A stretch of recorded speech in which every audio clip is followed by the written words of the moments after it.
السلام علیکم ورحمۃ اللہ وبرکاتہ۔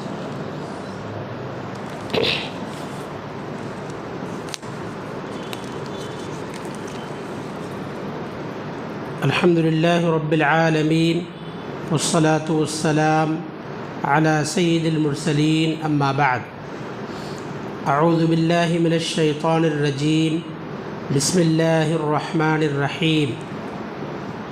ان هذا القرآن يهدي للتي هي أقوم۔ وعن عمر بن الخطاب رضی اللہ عنہ ان النبي صلی اللہ علیہ وسلم قال ان اللہ يرفع بهذا الكتاب اقواما ويضع به آخرین، رواہ مسلم۔ محترم حضرات و معزز خواتین، سورہ بنی اسرائیل سے ایک آیت کا کچھ حصہ آپ کے سامنے پیش کیا گیا ہے، اور مسلم شریف کی ایک بڑی ہی جامع حدیث آپ کے سامنے پڑھی گئی ہے۔ انشاءاللہ اسی آیت و حدیث کی روشنی میں قرآن مجید سے دوری کے اسباب کیا ہیں اور قرآن مجید سے اعراض اور غفلت برتنے کی سزا کیا ہے، انہی دو اہم باتوں کی انشاءاللہ آج کے درس میں وضاحت کی جائے گی۔ اللہ تعالیٰ سے دعا ہے کہ رب العالمین ہم تمام لوگوں کو یہ باتیں بغور سننے اور ان پر کما حقہ عمل پیرا ہونے کی توفیق عطا فرمائے، آمین۔ محترم حضرات، معزز خواتین، انسانوں کی ہدایت کے لیے سب سے بڑا ذریعہ قرآن مجید ہے، اور ہم سب کا ازلی دشمن شیطان قرآن سے ہم کو دور کرنے کے لیے بے شمار رکاوٹیں کھڑی کر رکھا ہے کہ کسی طرح سے ہم قرآن مجید سے دور رہیں، اور ان رکاوٹوں کو شیطان نے ہماری نظروں میں خوشنما اور خوبصورت بنا کر پیش کر دیا ہے، اور باقاعدہ اس کے لیے شیطان نے ہمیں دلائل بھی دے رکھے ہیں کہ کسی طرح سے ہم انہی چیزوں میں الجھے رہیں اور قرآن مجید کے قریب نہ جانے پائے۔ ویسے تو قرآن سے دوری کے بہت سے اسباب ہیں، مختصر وقت میں ان کا احاطہ نہیں کیا جا سکتا ہے، مگر میں چند بڑے اہم اور بنیادی اسباب کو آپ کے سامنے ذکر کرنے کی کوشش کروں گا۔ دیکھیے، قرآن سے دوری کا سب سے بڑا اور سب سے بنیادی سبب ہے قرآن مجید کے فوائد اور فضائل سے لا علمی۔ اللہ تعالیٰ نے انسان کی فطرت ایسی بنائی ہے کہ انسان جس چیز کو اہمیت دیتا ہے، انسان کی نظر میں جو چیز قدر و قیمت والی ہوتی ہے، انسان اس کو حاصل کرنے کے لیے پوری کوشش کرتا ہے، اور اس کو حاصل کرنے کے لیے انسان تن من دھن کی بازی لگا دیتا ہے۔ آپ دیکھیں، ایک کسان آدمی ہوتا ہے جو فارمنگ کرتا ہے، کھیتی کرتا ہے، اس کے علاوہ اس کے پاس اور کوئی آپشن نہیں ہوتا ہے۔ اگر وہ کھیتی نہ کرے، اس پر بے توجہی برتے، تو پیداوار نہیں ہوگی، اس کے بچے بھوکے مر جائیں گے۔ جو اصلی کسان ہوتا ہے، جو پرفیکٹ کسان ہوتا ہے، نہ تو سردی کا خیال کرتا ہے، نہ گرمی کا خیال کرتا ہے، نہ بارش کا خیال کرتا ہے، وہ ہر وقت اپنے کھیت میں موجود ہوتا ہے، اور فصل کو تباہ اور برباد ہونے سے بچانے کے لیے ہر ممکن کوشش کرتا ہے۔ کیوں؟ اس لیے کہ اس کو فصل اور کھیت کی اہمیت کا، اس کی قدر و قیمت کا اندازہ ہے۔ ایک تاجر آدمی ہے، بزنس مین آدمی ہے، اس کو اس کی اہمیت کا اندازہ ہے۔ آپ دیکھیں بہت سارے دکاندار، بہت سارے تجارت پیشہ حضرات 8 گھنٹہ نہیں، 12 گھنٹہ نہیں، 15 گھنٹہ ڈیوٹی دیتے۔ کیوں ڈیوٹی دیتے؟ انہیں اس کی اہمیت کا اندازہ ہے، کیونکہ مارکیٹ میں بہت زیادہ مقابلہ آرائی چل رہی ہے، کمپٹیشن چل رہا ہے۔ محنت نہیں کریں گے، تجارت پر توجہ نہیں دیں گے تو تجارت کا دیوالیہ ہو جائے گا، تجارت برباد ہو جائے گی، اور ہم جو گول اور جو مقصد لے کر اٹھے ہیں اس مقصد کو حاصل کرنے میں ناکام رہیں گے۔ تو میں نے 2 مثالیں دی ہیں، آپ انہی کے ذریعے سے دیگر چیزوں کی اہمیت کا اندازہ لگا سکتے ہیں۔ تو ایک کسان آدمی محنت کیوں کرتا ہے؟ اس کو فصل کی اہمیت کا اندازہ ہے۔ تاجر آدمی تجارت میں محنت کیوں کرتا ہے؟ اس کو تجارت کے فوائد اور اس کے خوبیوں، اس کی فضائل کا اندازہ، اس لیے محنت کرتے ہیں، کوشش کرتے ہیں، اوور ٹائم کرتے ہیں۔ تو ہمیں بھی اگر قرآن کی اہمیت کا صحیح معنوں میں اندازہ ہو جائے تو ہم بھی قرآن کے لیے کوشش کریں گے، محنت کریں گے، قرآن پر توجہ دیں گے، قرآن مجید پڑھیں گے، سمجھیں گے، سمجھائیں گے۔ میرے بھائیوں، معزز ماؤں اور بہنوں، اس بات کو یاد رکھیے، قرآن ہم سب کے لیے سرچشمہ ہدایت ہے۔ اللہ تعالیٰ نے کیا فرمایا؟ ان ھذا القرآن یہدی للتی ہی اقوم۔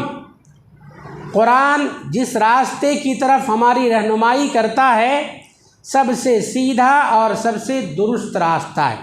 جگہ جگہ قرآن میں آپ کو یہ الفاظ ملیں گے، ھدی و ذکری للمؤمنین، ھدی للمتقین، ھدی و بشری للمحسنین۔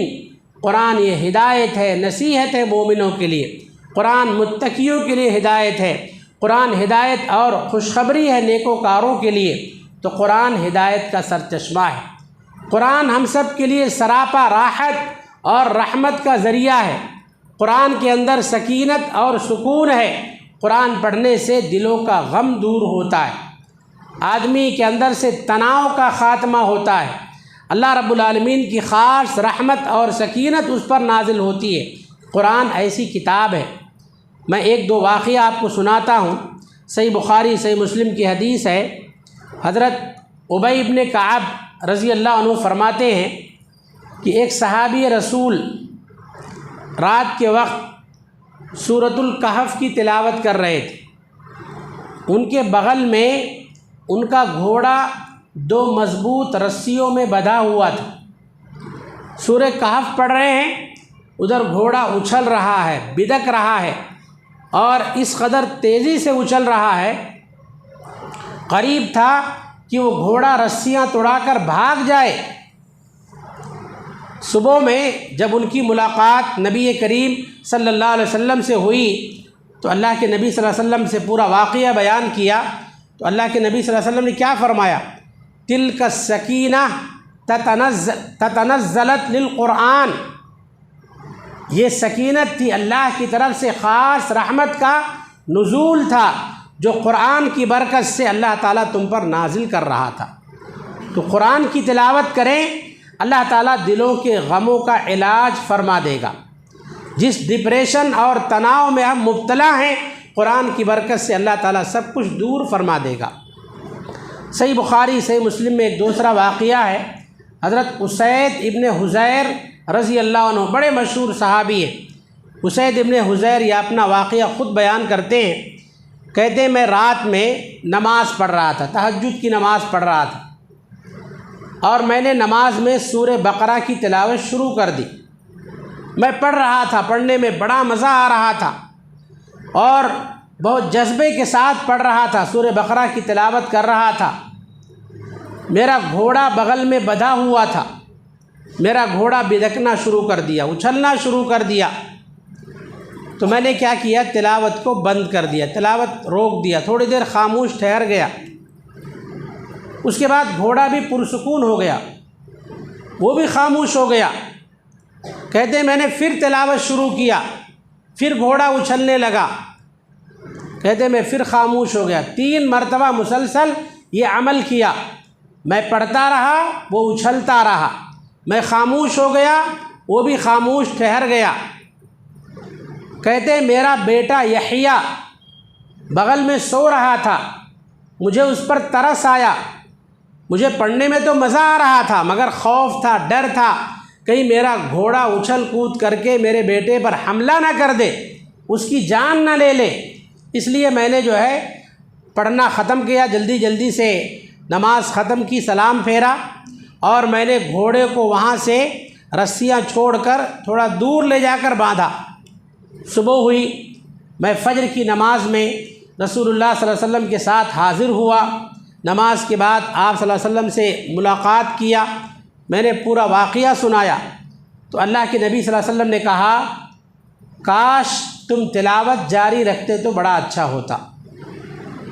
تو کہا اللہ کے رسول صلی اللہ علیہ وسلم مجھے اپنے بیٹے پر ترس آ گیا، مجھے ڈر ہوا کہیں ایسا نہ ہو کہ یہ گھوڑا میرے بیٹے پر حملہ نہ کر دے، اس کی جان نہ لے لے، اس لیے میں نے تلاوت بند کر دیا۔ تو اللہ کے رسول صلی اللہ علیہ وسلم نے فرمایا جانتے ہو اگر تم قرآن، تو وہ کہتے ہیں حضرت اسید بن حضیر جو منظر انہوں نے دیکھا تھا اس منظر کو بیان کرتے کہتے ہیں اللہ کے رسول صلی اللہ علیہ وسلم میں نے نماز ختم کرنے کے بعد دیکھا ایک چھتری نما چیز ہے، ایک چھتری نما چیز ہے جو میرے قریب آ رہی تھی اور اس میں چراغ کی طرح سے کچھ چمکتی ہوئی چیزیں تھیں۔ جب میں نے تلاوت بند کر دیا، نماز ختم کیا تو میں نے دیکھا وہ چھتری جیسی چیز دھیرے دھیرے دھیرے دھیرے آسمان کی طرف جانے لگی اور تھوڑی دیر کے بعد میری نظروں سے اوجھل ہو گئی، میری نظروں سے دور ہو گئی۔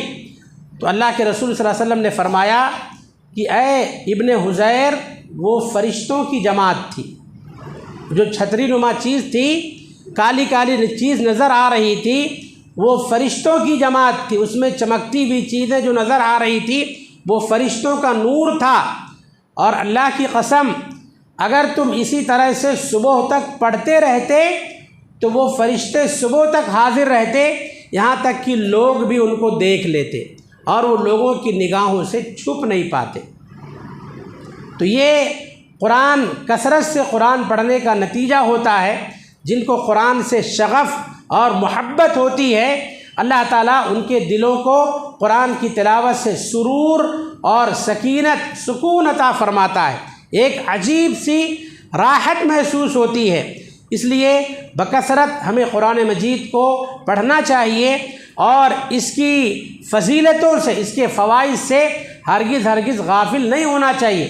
آج ہم اس کے فوائد سے غافل ہو چکے ہیں، اسی لیے قرآن سے دور ہوتے جا رہے ہیں۔ تو قرآن سے جڑنے اور قرآن سے قریب ہونے کی ضرورت ہے۔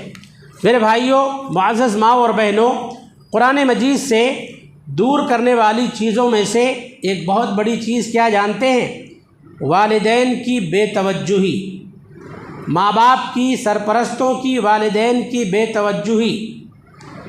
انگریزوں کی پالیسیوں میں سے ایک بہت بڑی پالیسی یہ تھی کہ ایسا تعلیم کا ایسا سسٹم بنایا جائے، اس بات پر توجہ دیجیے، تعلیم کا ایسا سسٹم بنایا جائے کہ مسلمان اگر کافر نہ بنے تو کم سے کم مسلمان بھی نہ رہے۔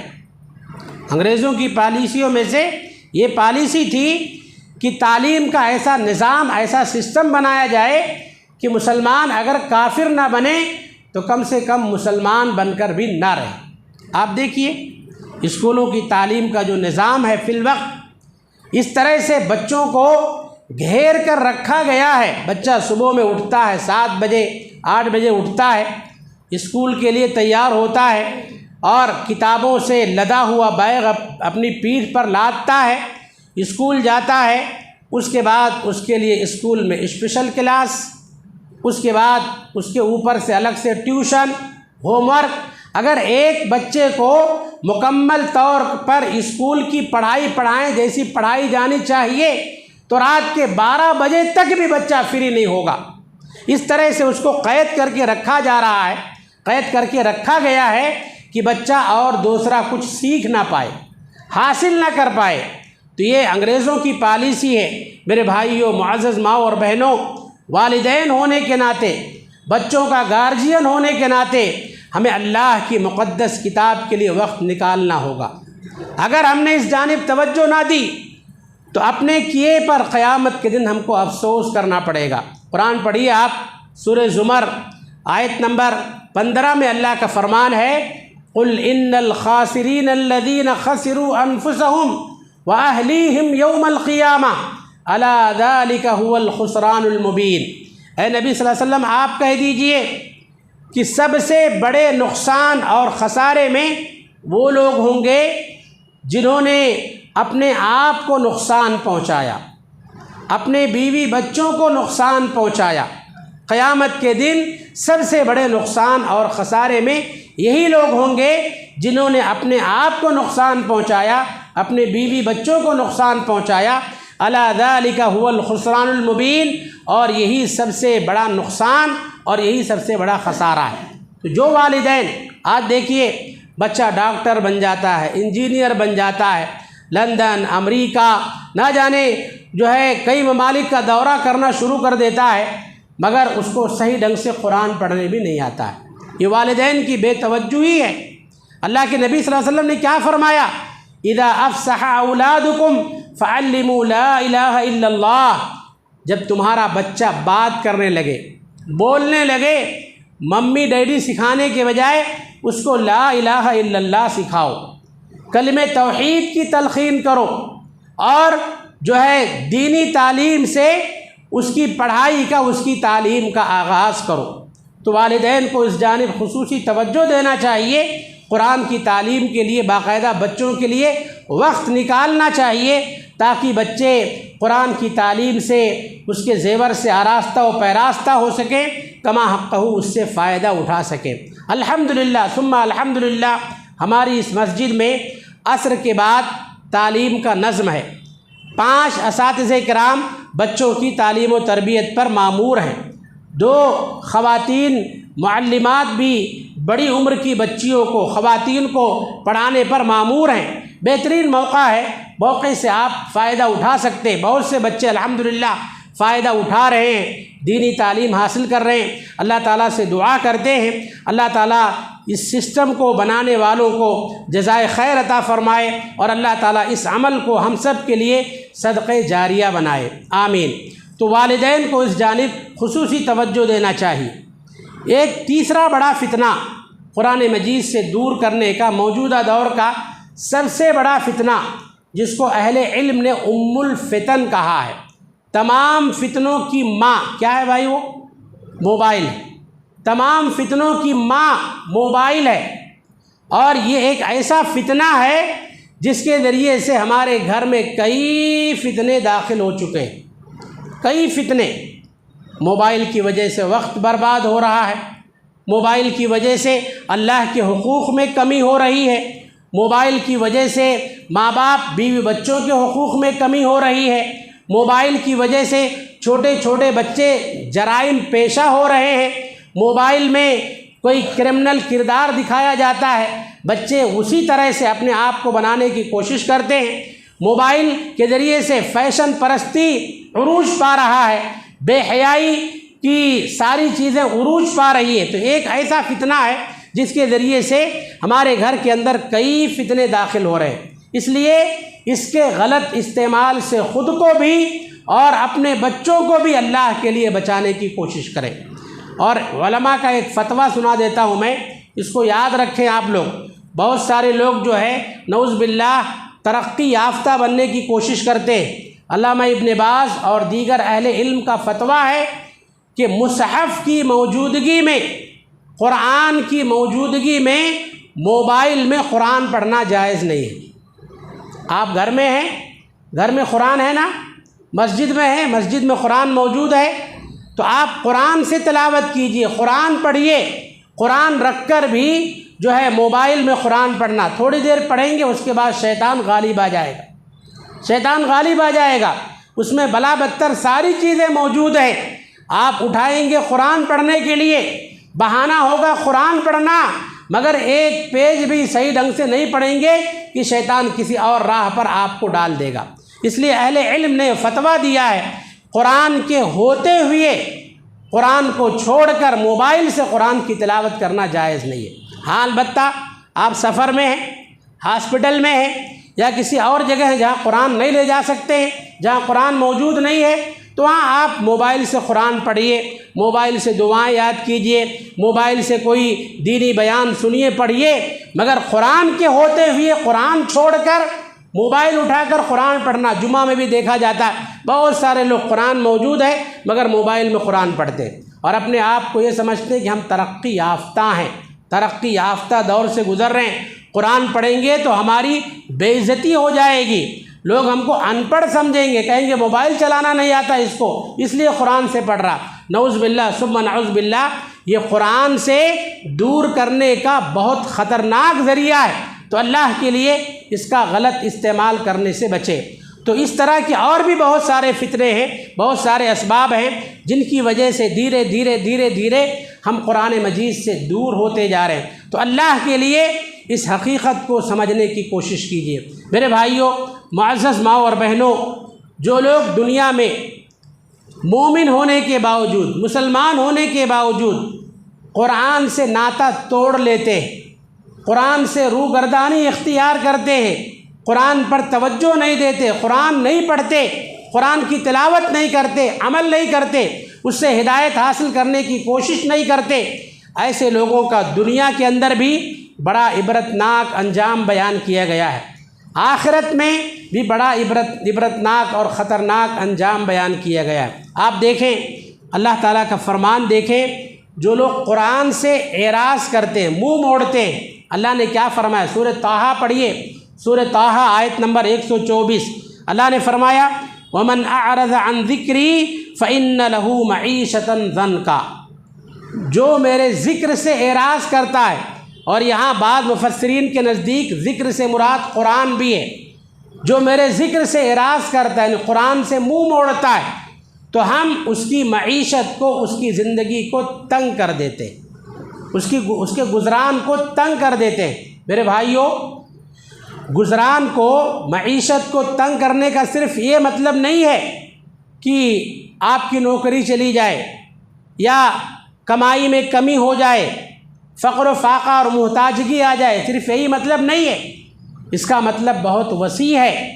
آپ کے پاس لاکھوں ہوں پھر بھی آپ سکون سے محروم رہیں گے، آپ کے پاس اچھی نوکری ہو پھر بھی آپ سکون سے محروم رہیں گے، یا نعوذ باللہ کسی ایسی بیماری کا شکار ہو جائیں گے کہ ہاسپٹلوں کا چکر کاٹتے کاٹتے آپ کی جوتیاں گھس جائیں گی، یا کسی ایسے مقدمے میں پھنسا دیے جائیں گے کہ کورٹ کچہری کا چکر کاٹتے کاٹتے آپ پریشان ہو جائیں گے، یا اس طرح کی دیگر جو بھی پریشانیاں ہیں معیشت کی تنگی میں یا معیشتاً ضنکا میں، وہ ساری چیزیں آ سکتی ہیں۔ تو قرآن سے اگر ہم اعراض کریں گے، منہ موڑیں گے، تو ہمیں تکلیف دہ زندگی سے گزرنا پڑے گا۔ تو اگر ہم چاہتے ہیں ہماری زندگی میں خوشیاں آئیں، سکون آئے، سکون سے بھرپور ہو ہماری زندگی، تو میں نے 2 صحابہ کے جو واقعات بتائے نا، حضرت اسید بن حضیر اور دیگر ایک صحابی کا،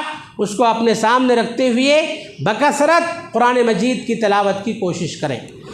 دوسرا نقصان یہ ہے، اگر ہم قرآن سے منہ موڑیں گے تو اللہ تعالیٰ ہمارے ساتھ ایک شیطان کو مقرر کر دے گا، ایک شیطان ہمارے ساتھ لگ جائے گا، برابر ہمارے ساتھ رہے گا، ہم غلط کریں گے تو بھی ہم کو شاباشی دے گا، غلط راستے پر چلیں گے تو بھی ہماری ہمت افزائی کرے گا۔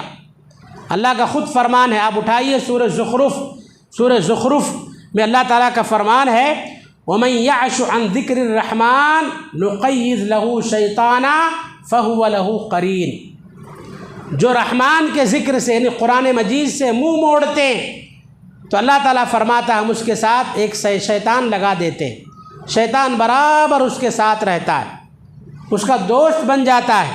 اور اللہ نے آگے فرمایا وَإِنَّهُمْ لَيَصُدُّونَهُمْ عَنِ السَّبِيلِ، وہ تمام شیاطین مل کر اس کو راہ راست سے روکتے ہیں، وَيَحْسَبُونَ أَنَّهُمْ مُهْتَدُونَ، اور ایسے لوگ سمجھتے ہیں ہم ہدایت یافتہ ہیں، شیطان اس کو راہ راست سے ہٹا دیتا ہے۔ غلط راستے پر لگا کر شیطان اس کی پیٹھ تھپ تھپاتا ہے، شاباشی دیتا ہے کہ پیارے غم نہ کرو، فکر نہ کرو، آپ ہی ہدایت یافتہ ہیں، پریشان مت ہو، آپ ہی ہدایت یافتہ ہیں، آپ ہی جنت کے حقدار اور جنت کے ٹھیکیدار ہیں۔ یہ قرآن سے جو ہے بے رغبتی کا، قرآن سے اعراض کا بہت بڑا نقصان ہے۔ ایک تیسرا نقصان دنیا میں دیکھیں، ذلت و رسوائی۔ جو لوگ قرآن سے اپنا دامن جھاڑ لیتے ہیں نا، ایسے لوگ ہر جگہ ذلیل و رسوا ہوتے ہیں۔ میں نہیں کہہ رہا ہوں، اللہ کے رسول جناب محمد الرسول اللہ صلی اللہ علیہ وسلم کا فرمان ہے، صحیح مسلم کی حدیث ہے، خلیفہ دوم حضرت عمر بن خطاب رضی اللہ عنہ اس کے راوی ہیں۔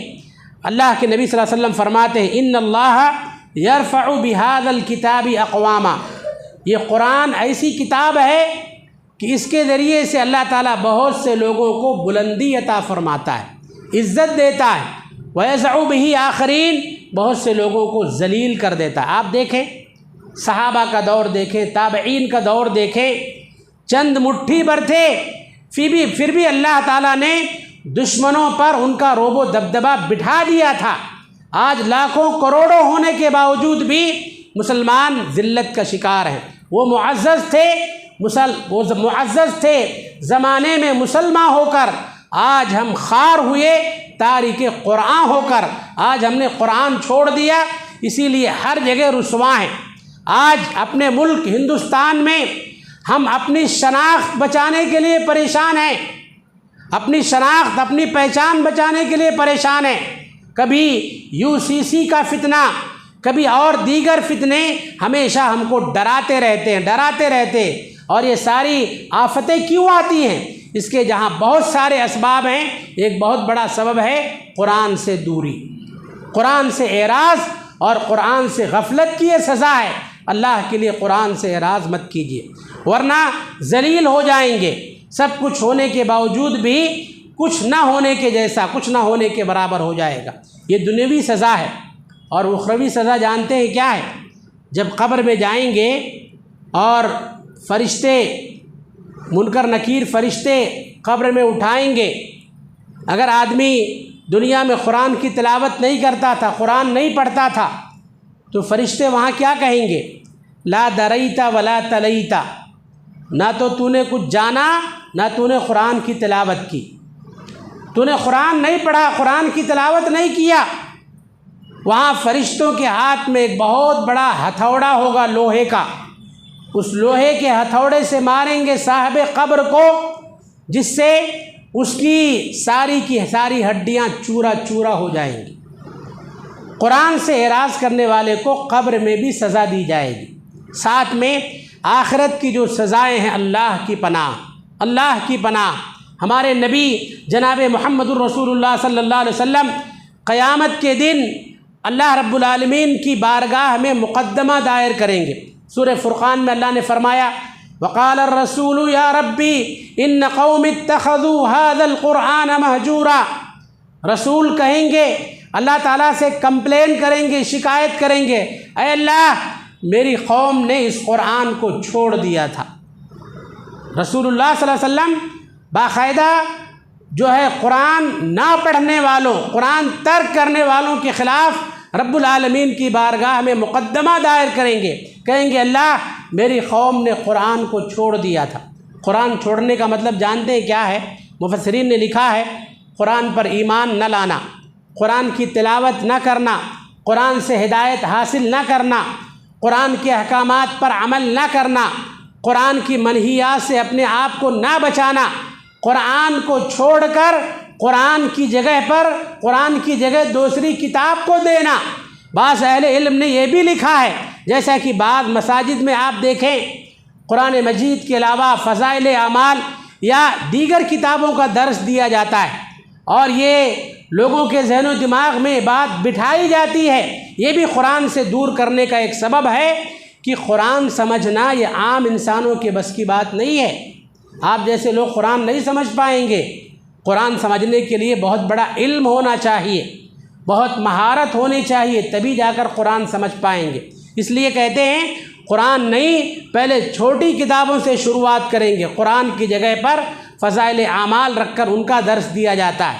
یا دیگر کتابیں 1 منٹ کا مدرسہ، 2 منٹ کا مدرسہ، 40 دن کے اسباق، 50 دن کے اسباق، 30 دن کے اسباق، اس طرح کی چھوٹی چھوٹی کتابیں یا کتابچے رکھ کر قرآن مجید سے لوگوں کو دور اور غافل کیا جا رہا ہے۔ تو اہل علم لکھتے ہیں یہ بھی جو ہے ہجران قرآن میں داخل ہے۔ تو میرے بھائیوں، معزز ماں اور بہنوں، ہم اس حقیقت کو سمجھیں۔ نبی کریم صلی اللہ علیہ وسلم نے فرمایا والقرآن حجۃ لک او علیک، قیامت کے دن قرآن یا تو تمہاری تائید میں گواہی دے گا یا تمہارے خلاف گواہی دے گا۔ اگر قرآنی احکامات پر عمل کریں گے، قرآن ہماری تائید میں گواہی دے گا۔ قرآن سے بے رخی برتیں گے، قرآن ہمارے خلاف ہو جائے گا، ہمارے خلاف گواہی دے گا۔ کہیں ایسا نہ ہو کہ ہمارے گھروں میں جو قرآن الماریوں میں بند ہیں، جن کو ہم نے الماریوں کی زینت بنا کر رکھا ہے، اللہ نہ کرے، 1000 بار اللہ نہ کرے، کہیں ہمارے گھروں میں پڑے قرآن ہمارے خلاف گواہی نہ دے، کہیں ہمارے گھروں میں پڑے قرآن ہمارے خلاف اللہ رب العالمین کی بارگاہ میں بات نہ کریں۔ ذرا سوچئے وہاں اللہ کے عذاب سے، اللہ کی پکڑ سے ہم کو بچانے والا کون ہوگا؟ میرے بھائیوں، معزز ماں اور بہنوں، جو میں نے باتیں بتائی ہیں قرآن مجید کے تعلق سے بڑی اہم باتیں، غور کرنے کے پہلو ہیں، ان پہلوؤں پر ہم غور کریں، اور جو اسباب ہمیں قرآن سے دور کرنے والے، ان اسباب سے ہم اور آپ بچنے کی کوشش کریں۔ جہاں تک ممکن ہو سکے قرآن کے لیے وقت دیں، قرآن پڑھیں، بکثرت قرآن کی تلاوت کریں۔ 1 پیج، آدھا پیج، 2 آیت، 3 آیت، 5 آیت، 10 آیت روزانہ قرآن پڑھنے کا اپنا معمول بنا لیں، تاکہ قیامت کے دن قرآن سے اعراض کرنے والوں کی جو سزا ہوگی اس سزا سے ہم اپنے آپ کو بچا سکیں۔ پیارے نبی صلی اللہ علیہ وسلم کی ایک دعا پڑھ کر میں اپنی بات ختم کر رہا ہوں۔ نبی کریم صلی اللہ علیہ وسلم باقاعدہ قرآن کے تعلق سے دعا پڑھتے تھے، مختصر دعا ہے، اس دعا کو ہم سب یاد کر لیں۔ مسند احمد کی حدیث ہے، اللہ کے نبی صلی اللہ علیہ وسلم پڑھتے تھے اللہم اجعل القرآن ربیع قلبی، اللہم اجعل القرآن ربیع قلبی ونور صدری وجلاء حزنی وذہاب ہمی وغمی۔ اس کا مطلب کیا ہے؟ اے اللہ، تو قرآن مجید کو میرے دل کی بہار بنا دے، میرے سینے کا نور بنا دے، میری مصیبت اور میرے رنج و غم کو دور کرنے کا ذریعہ بنا دے۔ قرآن غموں کو دور کرنے کا ذریعہ ہے، بیماریوں کی شفا اس کے اندر ہے، مومنوں کے لیے ہدایت ہے۔ تو اس دعا کا بھی خصوصی اہتمام کریں۔ اللہ تعالیٰ سے میری دعا ہے کہ رب العالمین ہم تمام لوگوں کو قرآن مجید کے حقوق کو کما حقہ ادا کرنے کی توفیق عطا فرمائے۔ قرآن سے اعراض اور غفلت سے اللہ تعالیٰ ہم تمام لوگوں کی حفاظت فرمائے۔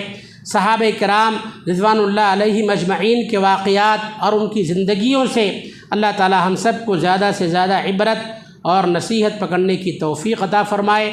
اللہ تعالیٰ ہم تمام لوگوں کے چھوٹے بڑے تمام نیک اعمال کو قبول فرمائے، ہمارے چھوٹے بڑے تمام گناہوں کی مغفرت فرمائے، اور اس مجلس کو ہم سب کے لیے اللہ تعالیٰ دنیا و آخرت میں خیر و برکت اور نجات کا ذریعہ بنائے۔ آمین ثم آمین۔ وآخر دعوانا ان الحمد للہ رب العالمین۔ والسلام علیکم ورحمۃ اللہ وبرکاتہ۔